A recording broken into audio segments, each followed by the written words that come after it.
Good morning. Welcome to the Thursday edition of the NBA Betting Show. With me, as always, Mike Lockey, Matt Meiselman. I am Mike G. We got a lot of stuff to talk about. We have some potential plays today that we're going to get to a little later. We have some interesting recap from yesterday. You will hear an impassioned plea in defense of the honor of Shaedon Sharpe and one other player that was mentioned and almost discarded yesterday. We'll get to that later. Matt, what happened yesterday that was relevant? What did we learn? What are we going to do differently? So let's talk about what you saw important from last night. Yeah, I'll start with Milwaukee because we have that coming up for today. So for yesterday's game, it really had nothing to do with Giannis. We talked about him on our show, and we were talking about Atlanta maybe being a bet. If Giannis got ruled out, it was going to be way better bet, but we were looking at a Hawks bet to begin with. And then we got Trae Young downgraded at like 1:10 p.m. So that game completely changed. And unfortunately, well, for me, because I don't know if anyone else was able to get this, DeJounte Murray didn't hit his assist prop even with Trae out. He had 5. And I was able to get some at 5.5. So that was unfortunate. But any of us who were able to get the under at any number, that wound up being good. So I want to pull the tweet up, and we're going to try to move quickly today because we have a lot of things to cover, but there was a relevant thing that I posted about, here we go. Okay. Yeah. So when Trae got downgraded initially, the total was 236 and it moved to 234. And then that's not what this tweet is, but I tweeted at 234. I was recommending through Twitter, because this was after the show, to just bet under 234 and then hedge it back if he wound up in. And then he got ruled out like right after that. Like he went from in to questionable at 110. Yeah, this was all while I was playing basketball. Yeah, you were gone for like an hour and it all he went from in to questionable at 1:10 p.m. and questionable to out at 1:30. There's 20 minutes apart. You never really see that, like two downgrades that close together. So I was surprised by the timing of it, but even after, with an illness, if he's sick, right? Like, it's just weird they didn't rule him out immediately. Yeah. That part was weird. Right, to go, yeah. So I don't know, maybe they took his temperature. All right, but yeah. So this is one, for those of you new to the show, one of the biggest edges in NBA betting is betting on the game total under if Trae's out. So that's why you'll hear us talk in detail. When the market's on the opposite side of Trae, yeah. Yeah. So, so this year, Trae Young, in terms of how much the total will actually move, we can debate if it's moving enough, but Trae Young's impact on the total this year, according to the market, is about 8 or 9 points. Last year, I think the market was giving him about 11. Part of that is because Clint Capella is out right now, which makes it a little bit harder for the under to play out properly. And part of it is last year his backup was DeLon Wright, who is not a great offensive player, really good defensively. He's like the opposite of Trae. Does DeJounte change this to you? He changes it a little, but he plays so much anyway that it's not really about him a lot. Bogdan coming off the bench is another quirk because his minutes go up slightly and he's a good player for the over, but it's more that like Aaron Holiday as a backup is not the same as DeLon Wright. So it's a little bit of that, and it's a little bit Capella, and it's a little bit of Murray and Bogdanovich, and the variables are just slightly different than last year. So last year I thought Trae was worth like 12 points to the total. This year I think he's about 9. So when he got downgraded, we lost 2 points. And then when he got ruled out, we only lost 2 more, which is why I put this tweet out. Like what I've seen and what I wrote here is that anytime Trae his status goes from out to in or in to out, the total will move, but it won't move far enough, and then it will creep the rest of the way after that. So even if you miss the initial update on Trae Young, you can usually just bet it right after the market reopens, and the line will then keep going. I don't really know why this is, but in this case, we got 236, Trae to questionable 234, Trae out 232, and then it closed at 227. It went another 5 points from no more news. Like, that was it. There was no other news in this game, but it dropped another 5 points after it had reopened, after we already knew that he was out. So at 232, it wasn't as good of a bet. I personally had close to 2 units at 234, I was able to get a little bit at 236, but they went off the board. So when he was downgraded to questionable, it reopened at 234. That was where I mostly took it. But even if you got it at 231 and a half or 232, it was still worth at least a half unit there. Like, it was still a bet. So this is going to happen. Like, Trae Young, one, there's turmoil with the Hawks this year. Two, he's just like, he's been kind of banged up. We're gonna get more games where he's downgraded out of nowhere. And generally, like, his impact is large enough for a 2 or more unit bet on the under.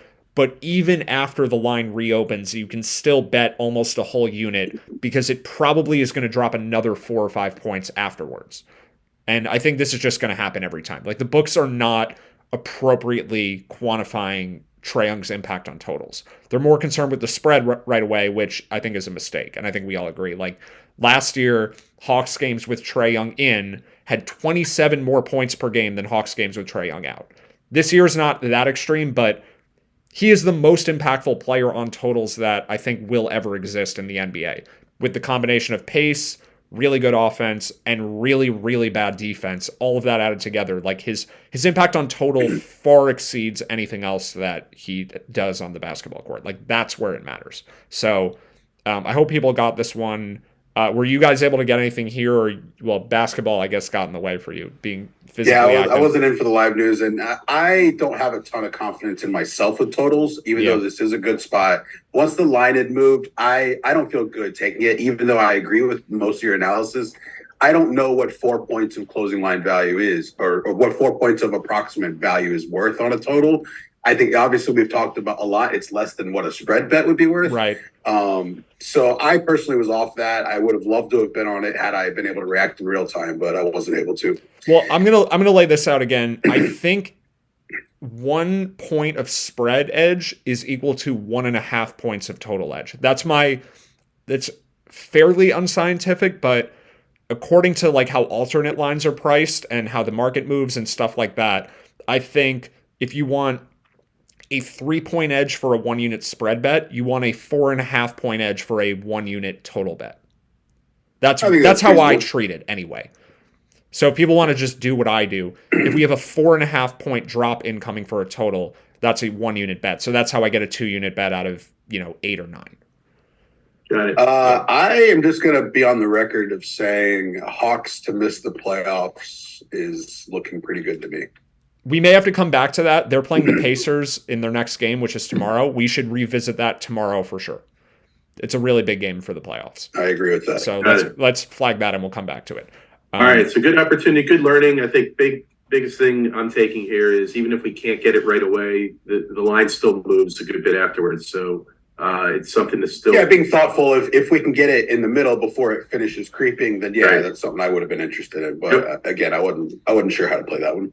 So, all right, one other game to recap from yesterday. Yeah, it's just one other one. And then I promise we will move to today because there's important stuff today. Okay. The Bulls-Wizards game, we were on here when DeMar DeRozan got not officially downgraded, but we got the update that he wasn't going through shooter. Our first advice was look for a positive Wizards news. So we got that. We took a Wizards bet. Yeah.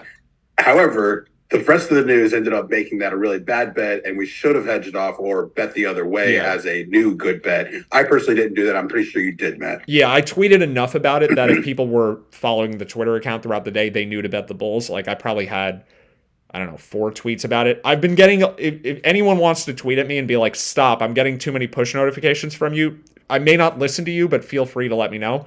Because I'm trying to, give information but not go overboard, because I'm now recommending that people turn on push notifications on their phones for all of my tweets, and I want to be mindful of that, if I'm not getting into any arguments with people on Twitter, because I know that they're going to people's phones are going to get blown up by me tweeting stuff. So also, if you're tweeting at me and I don't respond to it, or I just it's usually going to be for that reason. I don't think the question is relevant enough that I don't want everyone to get a push notification for it. If the question's relevant, I'll respond, though, whenever I can. Are you one-upping the Timberwolves PR and seeing who has better dinner plans, or are you leaving that off your I'm going to stop tweeting jokes about that. Okay. Yeah, I think I'm done with that now. Got it. They are funny, but it's over now. Everyone knows. Yeah, post-game pizza is old news. So for Wizards Bulls, the reason that when we were on air, and you can see what we talked about yesterday, the reason I was a little bit hesitant to put too much on the Wizards, like I only went half unit when we were on air, is because the Wizards weren't going to be a good bet anymore if Porzingis was out. And especially if Porzingis and Gafford were out. So what ended up happening was the line overcorrected for DeRozan and moved to like...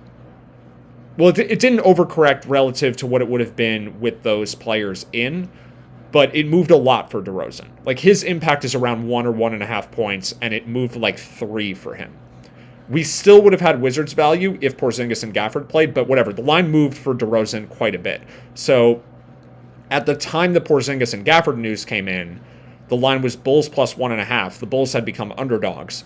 And we had talked about the compounding of those two players and how combined they were worth like 5.5 or 6 points. And then all of that happened. They were both out, and the line went back the other way, and it closed at Bulls -2. So the bet, and we had a projected Bulls -2, roughly. Maybe it was 2.5. It was like right around there. So betting it early was the right move at the time to take Washington in the morning. And then to bet Chicago the other way was the right move at that time. I ended up with more on Chicago than I had on Washington because the Chicago edge was bigger than the Washington edge.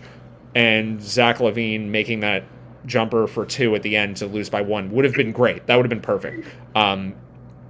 But that's just like a boneheaded mistake. That's just like indefensible. He shot a mid-range jumper. For people who don't know, he shot a mid-range jumper down by 3 with 4 seconds left.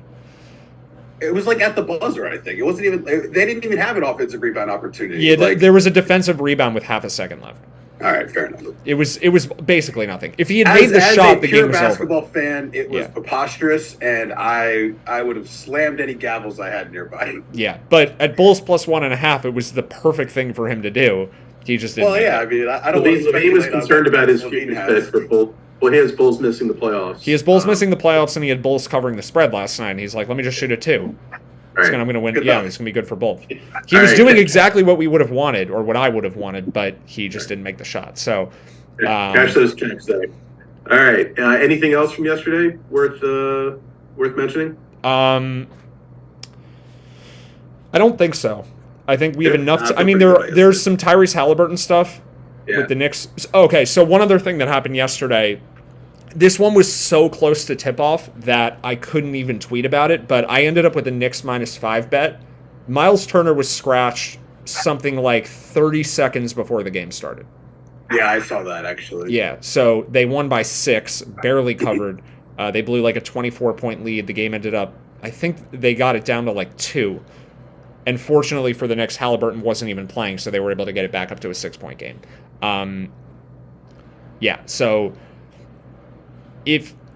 I don't know what anyone else could have done. Like, Miles Turner clearly matters, but unless you've spent a lot of time looking through the team ratings or listening to us talk about them, I know off the top of my head Turner's worth about 2 points. And I already knew that we had the Knicks projected -6. So Did that you look projection. at the over at all? I tried. The game had started. Yeah. Gotcha. Yeah. That would have been an instinct of mine, is because I assumed Turner would affect the game total quite a bit. I went Knicks spread, and then I went to look for Knicks team total, and then I was going to look for game total. That was going to be my progression. And the game started after the first bet. Like, it was that close to tip-off. I was only able to get one thing. So, yeah. Do some of your books have that 10-minute window? Is that how you got it in? Like, sometimes they tip off exactly 10 minutes after. Most of the U.S. sites, you can bet it right up until literally tip-off. Okay, Turner got ruled out at 7. Window already. He got ruled out at 7:09.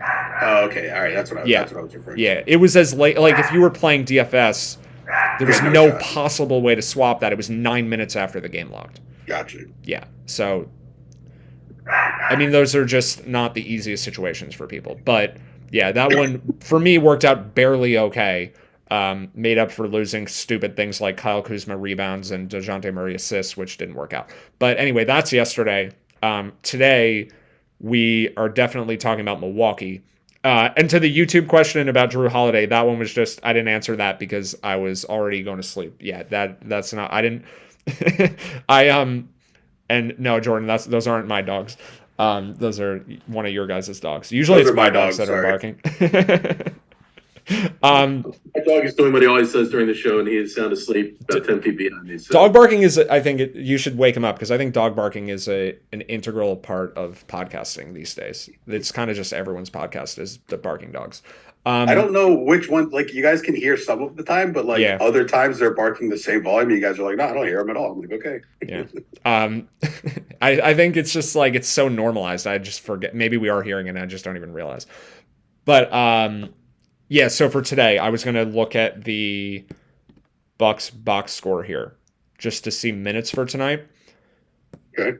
We'll get to the specifics of the projection and the line movement and all that in a second, but the starters played full minutes last night. I was worried about this like for a while actually, because Milwaukee had a 21-point lead early in the third quarter, and then the heroics of Frank Kaminsky managed to bring this game. That actually happened. Frank Kaminsky had, where's his stat line? Yeah, he had 13 points in 14 minutes and was a plus 13. So that's how this game wound up being close. So the Bucks did have to play their starters full minutes last night, and Giannis scored 7 points on 10 shots. He looked tired. Like just from watching it, eye test wise, he's had such a massive workload lately. Like we've talked about this on our show. Like Giannis is doing so much right now. So I think he's out. Like very, very likely Giannis is out tonight. Well, what a weird stat line. So what do you Yeah. think the odds would have been of him not having a triple-double if he got double digits in rebounds? Right. The last player that I remember getting a double-double without points, I think, was Robin Lopez last year.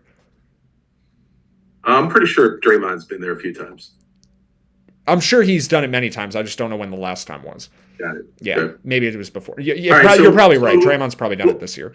What's so Giannis you think is likely to not play? I think 80% Giannis is out. Okay. I think All right, so let's flip to the value tab Okay. and see what this all means. so. Just one more thing from the box score here. Grayson Allen didn't play in the second half. He got hurt. He I think landed on Giannis's foot actually and hurt his own ankle. So Grayson Allen is probably going to be out, and Drew played full minutes. Okay, so that's what happened yesterday. As long as you have it on the screen, since this will be brought up later, just please note Pat Connaughton's three-point shooting. This will be a point Oh, wow. that is brought up later. Okay. Noted. Okay, so value tab for today. We have right now, and we might need to rerun some macros here because the line has moved since this. I should just do that Go now? ahead, I'll run it while you're talking about it. Okay. Yeah, people are going to start seeing some blinking on here. So maybe while we're showing that, I'm going to go back to the tweets I had about this game. Okay. Here we go. Yeah, so I was tweeting where I thought this line was going to be and where it was going to move and all of that last night. And basically my recommendation was anything pick 'em or better, betting the Heat now. And then I revised that to even -1 or -2, I would bet now because of the Grayson Allen injury. He's worth like a point. So I shifted slightly. I didn't think the line would move this far already. Like I thought 2.5 or 3 by the time we got on the show today was going to be reasonable. We're at 4 most sites already. The market is pricing Giannis to be out, or at least likely to be out.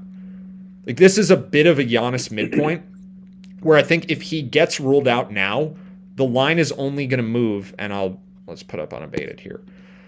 I think right now, if Giannis got ruled out, the line might only go to 5 or 5.5. Like he's worth 5 points or so, but it's moved so already much already. it's already moved 3 or 4 of those points. Yeah. Yeah. So if you didn't get this yet, you kind of don't have a bet here unless Drew is also out or Brooke. Because on the sheet, we already have Grayson Allen projected out. We have Joe Ingles projected out. He's not playing back-to-backs yet. And we have Chris Middleton projected out. I mean, they basically said he needs more time to practice before they're going to let him play. So Middleton is by far the least likely of these players to play. Like they're probably... He may be a week away still.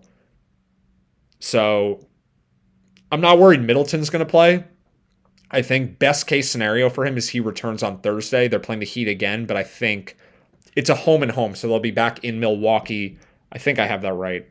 The Bucks. No, sorry. Both games are in Miami. So Milwaukee is playing 2 consecutive games in Miami, one tonight, one Thursday. I think best case for Middleton, he comes back for the other one. So he's not going to play tonight. I'm not worried about him. But Allen and Ingles both projected out. If they're in, it actually makes Miami look a bit worse. I think they're very likely both out too. But there's a scenario now where we end up betting a bunch back the other way. Like if everyone from Milwaukee besides Middleton plays, the fair line for this game is like pick 'em. And it's +4 now. But that scenario seems so outrageously unlikely to me. Like I think Giannis 80% is out. I think Ingles 90% is out. Grayson Allen, I'm not as sure, but I think he's above 50% to be out, definitely. So I think you kind of need to wait for Drew Holiday, which is the real one that I don't have a great idea on. Can you guys see Drew Holiday on screen, or do I need to scroll over? I'm looking at him separately. He's not on the YouTube channel. Here we go. Right there. There's so many columns here. There's so many names to have on screen. So Giannis is worth about 5. Drew is another 3. Compounding, I'm not really sure here because there would be some compounding between those two players, but then you're also on the fringe of like the blowout. So if both Giannis and Holiday, in addition to Middleton and Allen and Ingles, are out, I think our fair line goes to about maybe 9.5, maybe 10. Yeah, 9 to 10. 10. Yeah, somewhere in that range. Are the Heat are they even healthy? Are they Bam is probable. Bam's supposed to be back tonight. Yeah, Okay. Bam's sitting tonight would be a huge upset. He got upgraded to probable yesterday on their injury Gotcha. I report. didn't see that. Hero and Lowry are already out, so we don't have to worry about them. Let me And check. they suspended Dedmon for 1 game for conduct detrimental Yeah. to the team. So but I think they would have timed that differently and potentially if they didn't know Bam was coming. Right. back. Because then they have to play Udonis Haslam because they do have It's Orlando. hilarious. The other night, even though they only had 7 players, they still didn't play 8. They had 8 players, including Haslam. Only 7 played, so they didn't Right. even get up there for 2 minutes to give somebody a break. Haslam's been questionable every game, which is insane that Underdog is intent on updating us about him because he's Right. not playing anyway. So Orlando Robinson is better than Dedmon anyway. We don't care about Dedmon. But if Bam were out, then that would matter. So they have Robinson to back up Bam. But Bam should be in, and then we already have Hero, Lowry, and Caleb Martin out. So All right, it can't really get worse unless we get a downgrade to Butler or Bam. yeah, you feel strongly enough about Giannis being out that if you get Holiday out news, you're making a bet? Or It's are you not waiting going to for work some- that way because I think most likely we're going to get the entire thing at one time. Oh, Okay. Yeah, it's going to be like my best guess for the situation is that at exactly 1:30 Eastern, we're going to get a full Bucks injury report. Got it. All right. Yeah. So if everybody's out, you think the fair line's 9. So basically, we can get +6 or No, we're at That's what minus 6 or better. You can get -3.5 right now, but right. only Giannis being out. Our projected line is only Giannis with those other 3: Allen, Ingles, Middleton. If those are the 4 players out tonight, but Drew plays and Brook plays and Bobby Portis plays and Connaughton, the rest of their role players, if it's that situation, our projected line is 5.5. So if you see Giannis get ruled out and Drew in, -3.5 is like a half unit bet at this point. Yeah, like it's bettable, but it's nothing special. Got it. Yeah. Okay, but this is how many units are you going? If there's a -3.5 available and Giannis and Drew are out, Yeah. What do you? How much? So- how much? In 2 or that 3? case, I'm betting as much as possible because you can certainly arbitrage that back the other way. If you get Giannis and Drew both out, that is a max bet, whatever you can do, up to half your bankroll, basically, because you can then hedge. Got it. Yeah. Okay. So it's whatever I can get. I already have 2 units on this game, but if both of those guys are out, I'm adding as much as possible. And my bets are at like -1.5 and -2. That's what I was able to get last night. Got So it. if just Giannis is out, I'm just sticking with that. Like, I'm not going to change anything. Got it. All right. Let's move on. Am I seeing? I know we have Portland stuff to talk about. Am I seeing 2.5 points of value for the Sixers right now? Is that Yeah, right? so that was the other one I tweeted about last night, that Sixers at -9 was worth betting right away. It's now 9.5 or 10. The 9.5 has some juice on it. It's like -114 at Bet Rivers. MGM -115. Oh, it is at Bet Rivers. When I checked earlier, it was only points bet. Looked like -10 was everywhere else, but I didn't see it at Bet Rivers. Oh, let me pull up Unabated again. Here we go. Yeah, so points bets at 10. Bet Rivers -9.5, -114. So 2.5 point edge, but with a slightly higher vig. I think that's a half unit bet. I think that's fine. Got it. Yeah. Okay. So that's All right. actionable. I do think there's a small chance SGA is out today, just because they had a couple games. They're on a 2-game winning streak, and he's like done a lot in both of the recent games. And I think this is the only team tonight on the front end of a back-to-back. They're playing tomorrow in Chicago. So it's on the table that he sits tonight. And SGA is worth like, normally he'd be like 3 points, but at this margin, he's like 2 because you'd be on backdoor cover territory. But another 2 points here would be pretty big because we already have a sizable edge. So if we were to get an SGA downgrade, I would add to Philly, and then I would look to the Sixers. The OKC team total under, even though Isaiah Joe is going to play more minutes. I know that's a scary proposition, and Isaiah Joe is having a revenge game in Philly tonight. How do we feel about that? Yeah, don't underestimate it. Yeah. If we can get Isaiah Joe props, I honestly might, they might play him more for that. Right? His minutes could be higher, but Mike Lockey, underdog alert, 6-round picks for Isaiah Joe. It's a pretty small slate. He could crack the top 40 in scoring. Mm-hmm. But none of this is going to apply unless SGA gets rested. Right. Got it. Yeah. So keeping an eye on that for sure. But Philly is at -9.5 is a bet anyway. Got it. All right, let's move on. Time to talk Portland or anything else? Yeah, Portland is the next most relevant thing for sure. Okay, so we have a 5-point edge here, but we have a player who's worth 6 points who we don't know if he's going to play or not. We got Lillard on the injury report. I guess it was like the 6:30 update yesterday. And we have no actual info from the coaches or anything like that. His name is just on here. And I want to, let me check what the injury is. I think it's like a hip or an ankle. Like it's not an illness, which is, I think, more concerning generally. He has an ankle injury. Okay. So I have no idea if Lillard's playing tonight. Like, this is certainly one where if he goes through a shoot around, we should assume that he's in. I agree. I don't know why with an ankle injury he would participate in shoot around and then sit out. So this one, we need some other indication from somewhere before we have an idea if he's going to be in or not. If he's out, we don't have a bet though. The game total has already dropped by 3 points. So I think Lillard's total impact is probably about 6, but because the total's already come down 3, there's not much left there. Like if he gets ruled out now, I'd maybe go half unit under, but that's it. Yeah. And nothing on Cleveland because it's already moved to a place where there's not going to be much value, I don't think. Right. Our projected line would be Cleveland -4, and it's 3 right now. Yep.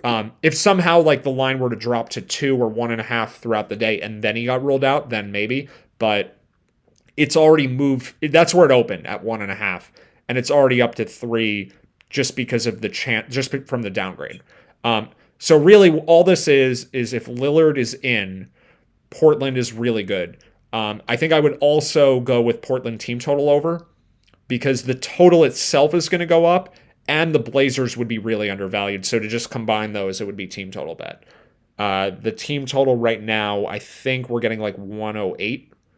And I think if he were in, it would close at like 111.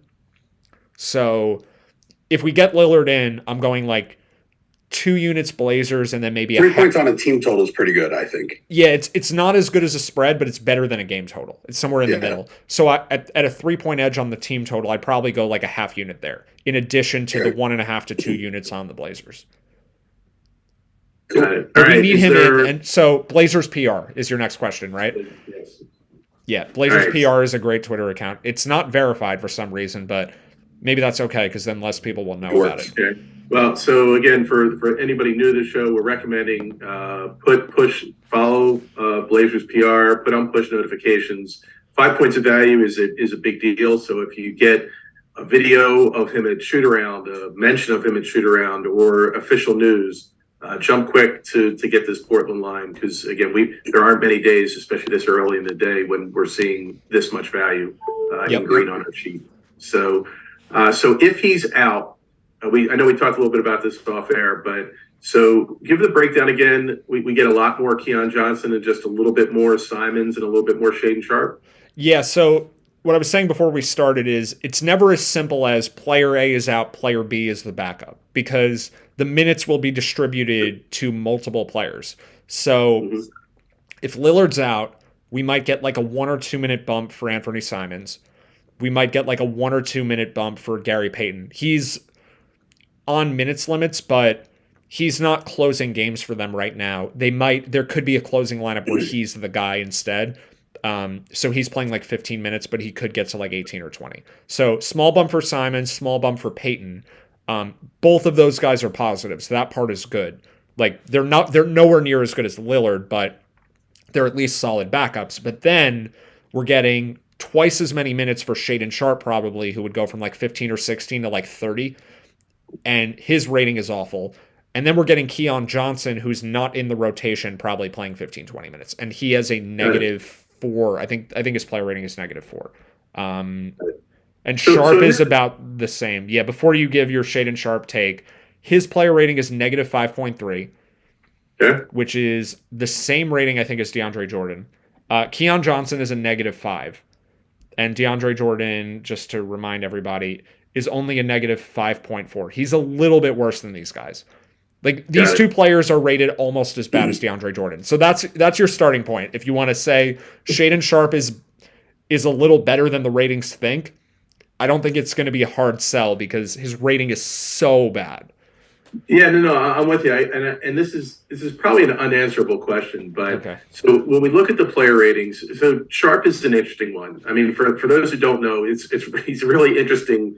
I don't know that anybody has gone this route. So as a junior, he was the #1 rated guy for his senior class.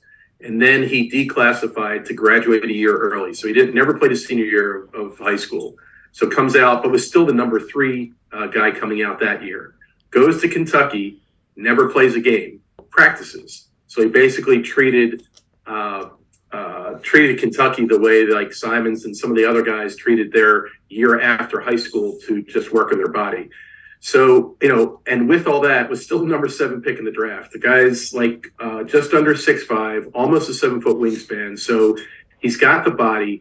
And the question I have is how the player ratings he's a guy it's been a yo-yo for playing time. He's not a guy that's playing on a bad team that's just going to keep throwing out a rookie and letting him work through his mistakes. He makes mistakes. Chauncey Billups is on record as saying he's got to earn every minute.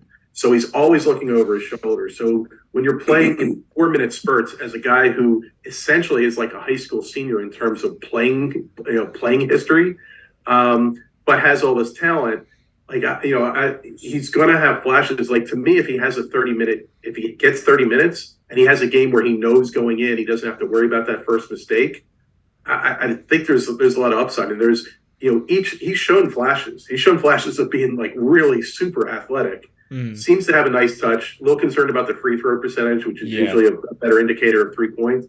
So I'm not like saying this guy's an all-star, but like mentioning him in the same breath as DeAndre Jordan. And I understand why, because we trust these ratings. A lot of what we're looking at here, it's a math-based approach that's taking 538 ratings and then taking minutes. So I agree with our system, but for these young guys that are always looking over their shoulder, I'm just wondering, if there's any way to even measure. Like, I can't imagine he's just going to be continually bad for that stretch of time. I think I would think that with that talent, he's just going to do better if he gets longer stretches on the floor.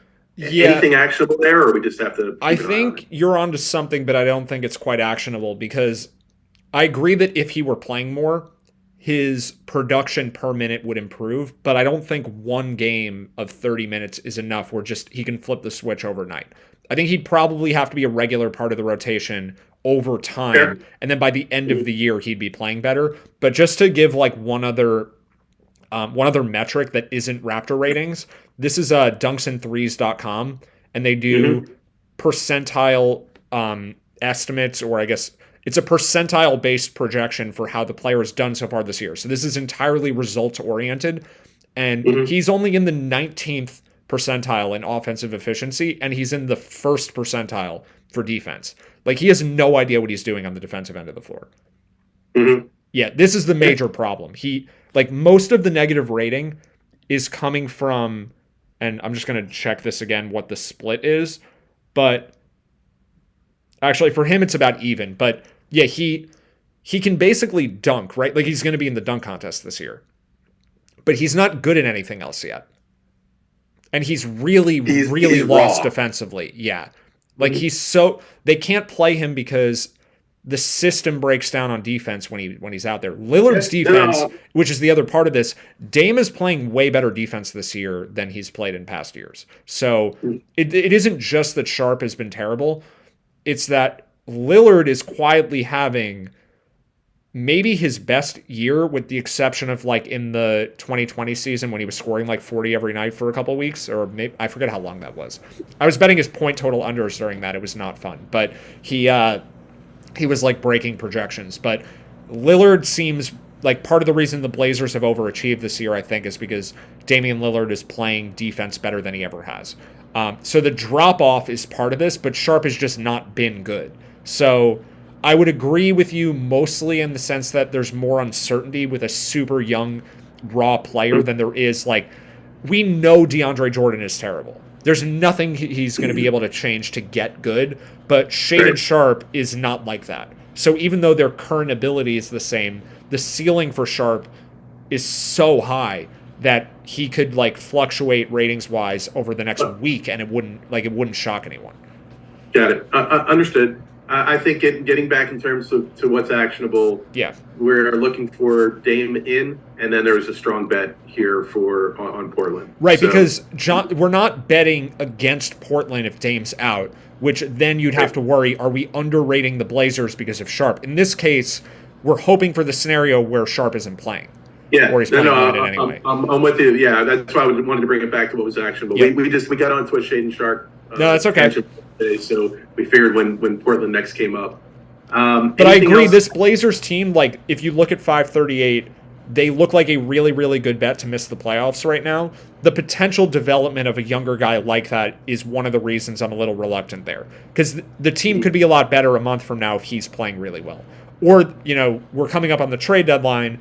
I don't want to get into this too much right now. I know we have a hard stop in like a minute or two, but I'm reluctant to make too many playoff bets pre-deadline where teams can change. So Portland could get better through a trade. They could also get better if Sharp just starts playing a lot better.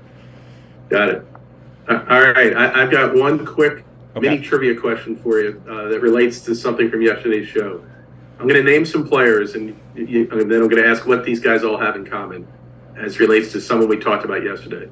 Fred VanVleet, Pacers Matt Byrne, Jaylen Brown, Rozier, Ja, Malik Monk, Pat Connaughton, Trae Young. Any idea what all those guys have in common as relates to something we discussed yesterday?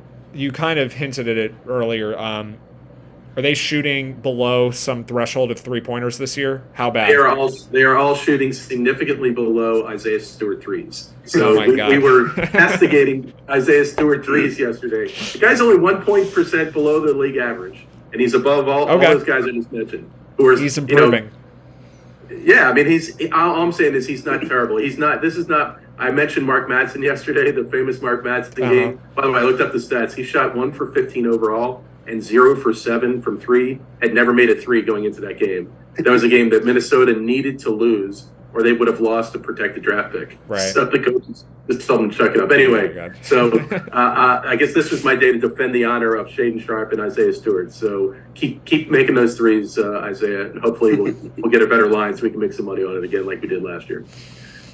All right, so with that ridiculous commentary, anything else that's more relevant to what could make people money, or do we just tell people to keep an eye on the Twitter account? Yeah, so reminder for the Twitter account for sure, very important today. Blazers PR push notifications. I turned mine on yesterday as soon as we got the Lillard thing. I'm ready, but yeah, if you haven't turned those on your phone, that's going to come in like 30 seconds maybe before Underdog. 15 to 30 second. Like, you're buying yourself an extra window to make a bet if you have those notifications on. And then we didn't get into this today. We can save it for tomorrow, but Tyrese Halliburton, if there is a significant update on him, it's going to have very, very significant implications on Pacers playoff bets, play-in bets, Knicks playoff bets, Raptors, Hawks, like all those teams around there, and then the Most Improved Player of the Year award. That's where I'm looking. So I will tweet out what I'm seeing when that happens. And then also Blazers shoot around, like I'm watching for that too. So we've got Pacers update incoming. We've got Blazers update at some point today. And then, of course, Milwaukee. That's kind of what we're watching today. Yeah. All right. So, guys, keep an eye on the Preaching Sense Twitter account. Set up push notifications. We will be back tomorrow. I will actually be out. I'm on my way to the Bourbon Trail in Louisville, Kentucky. So you guys will have to soldier on without me. 10:15-ish start time for tomorrow for you guys. Yeah. Yep, sounds good. All right. Sounds good.